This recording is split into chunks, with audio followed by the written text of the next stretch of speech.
स्कंद कार्तिकेय शिव और पार्वती के सबसे बड़े बच्चे को संदर्भित करता है और माता माँ को संदर्भित करता है।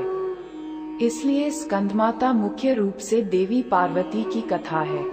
हम सभी जानते हैं कि जब सती ने आत्मदाह कर लिया तो शिव दुनिया से पूरी तरह से कटे रहे, तपस्या में डूबे रहे और जो कुछ भी हो रहा था उससे बिल्कुल बेपरवाह थे।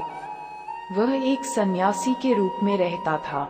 उस समय सुरहपद मन और तारकासुर नामक दो राक्षसों को वरदान प्राप्त था कि उन्हें नष्ट नहीं किया जा सकता।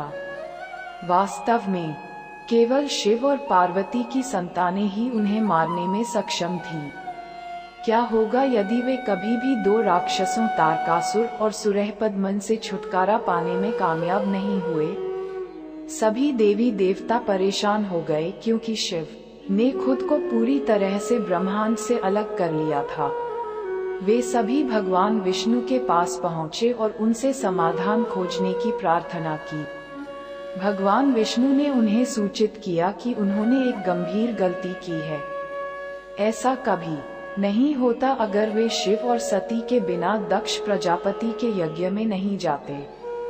सती ने कभी भी आत्मदाह नहीं किया होता और शिव कभी भी बाकी दुनिया से अलग नहीं होते।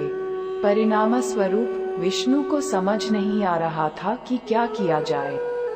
तभी नारद मुनिजी पार्वती, जो पुनर्जन्म ले चुकी थी, को बताने गए कि वह सती का एक और अवतार थी, जो इस बार पहाड़ों के देवता के घर पैदा हुई थी। नारद मुनिजी ने पार्वती से मुलाकात की, जिन्होंने उनसे कहा कि वह इस अवतार में भी अपने जीवन के प्यार शिव से शादी कर सकती हैं, लेकिन इसके लिए जबरदस्त तपस्या और तपस्या की आवश्यकता होगी।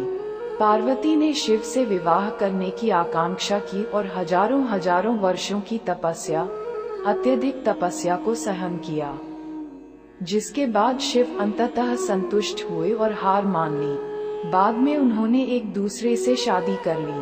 उनके विवाह के परिणामस्वरूप एक ज्वलंत बीज, एक जबरदस्त बीज का जन्म हुआ। ये बीज इतना सुंदर था कि भगवान अग्नि को इसकी देखभाल करने का काम सौंपा गया था, क्योंकि शिव और पार्वती का बच्चा इसके तेज से पैदा होगा। हालांकि अग्नि बीज की चमक को सहन करने में असमर्थ थी और उसने गंगा से सहायता मांगी। गंगा ने बीज की देखभाल की, जबकि पार्वती ने स्वयं पानी का रूप धारण कर लिया, ये जानते हुए कि केवल वही उस बीज को ले जा सकती हैं जो शिव के साथ उनके विवाह से पैदा हुआ था। फिर कार्तिकेय का जन्म हुआ। उनके 6 चेहरे थे और उनकी देखभाल 6 माताएं करती थीं, जिन्हें कृत्तिका कहा जाता था। इसी वजह से उन्हें कार्तिकेय नाम दिया गया था।